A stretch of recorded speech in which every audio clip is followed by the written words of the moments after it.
This is 11.4, areas of regular polygons and composite figures. So we're going to go through these notes, and then I'm going to ask you to actually wait and not begin the 11.4 assignment until we start Zoom tomorrow together. We will start the assignment together just so you guys have plenty of examples to go off of. This is probably the most difficult section of the chapter. It's not super hard, but I just want to make sure that you guys are well prepared. So all that's required of you today is to listen to this video, take notes, and be ready to start the assignment together tomorrow. Skim the examples for lesson 11.4. Predict 2 things you think you will learn about areas of regular polygons and composite figures. So first, I might write something about a composite figure. Composite figures are made up of 2 or more figures. That word compose, we're putting 2 or more things together. So this might be a triangle and a half circle put together. This might be a square and a triangle put together. They're 2 things put together. So because it's made up of 2 or more figures, we're going to have to use 2 or more area formulas to find the area of the figure. So composite figures do not have their own area formulas because they're made up or they're composed of whatever their parts are made of. The second part to this lesson is talking about regular polygons. Now, regular polygons are going to actually have a formula. So we might write down the area formula for regular polygons.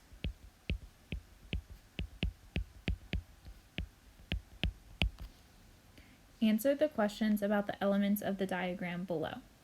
What type of angle is angle A? Well, I noticed that angle A comes from the center of the circle, so this would be a central angle. The portion of the circle that is defined by the endpoints B and C would be an arc. Match each term with its definition. So these are all new words. An apothem is a segment drawn from the center of a regular polygon and perpendicular to the side of the polygon.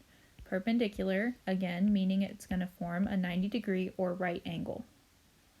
The radius of a regular polygon is the radius of a circle that is circumscribed about the regular polygon. So we had the words circumscribed and inscribed in the last chapter. Circumscribed describes the circle that goes around the polygon, and inscribed describes the polygon that is inside the circle. The center of a regular polygon is the center of the circle in which the regular polygon is inscribed. So the center of the polygon and the center of the circle will be the same thing. And lastly, the central angle of a polygon has its vertex at the center of the polygon, and its sides pass through consecutive, meaning one after another, vertices of the polygon.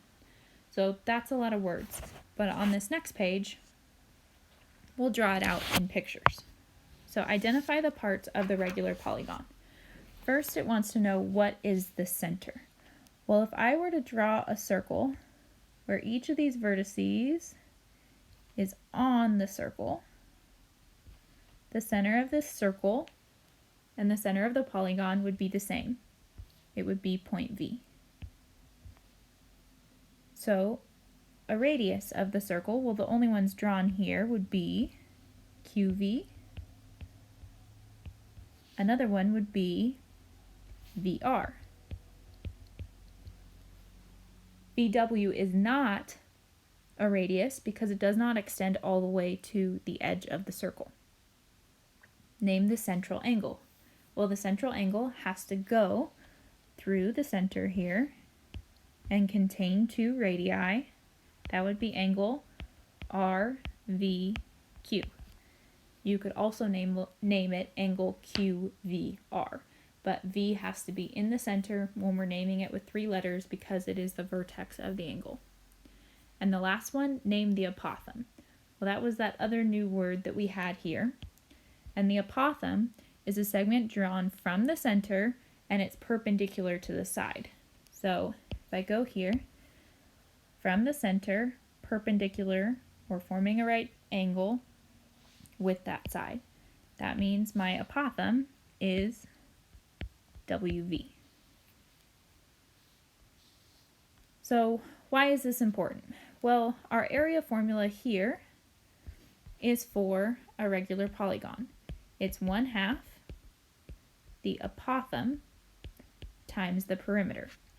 A is the area, lowercase a is the apothem, capital P is the perimeter.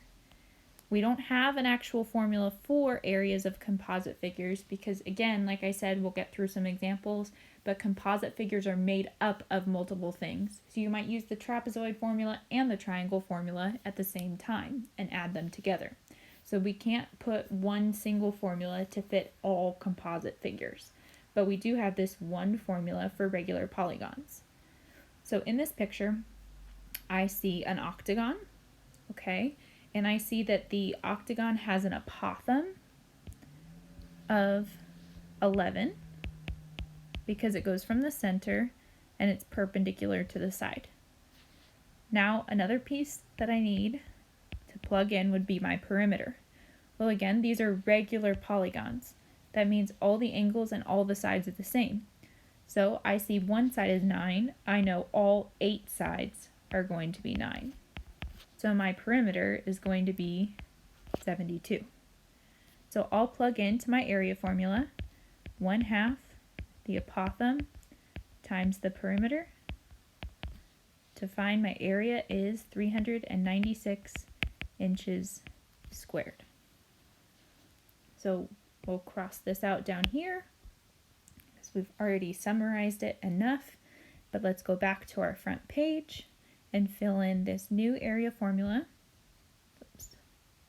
for the regular polygon. The area is 1/2 the apothem times the perimeter, where the apothem goes from the center of the figure to the side and makes a right angle, and the perimeter is going to be the distance around the entire figure. So again, this formula sheet will be given to you on the test. It's all filled in now, which is awesome. You will have to know what the B and the H and the R and the X and the P, all of these things stand for.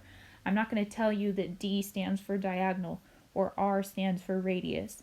So get used to memorizing what those letters stand for and know that you will have exactly what's on this page for you on the test. So like I said before, please do not begin the section 11 for homework. We will begin it tomorrow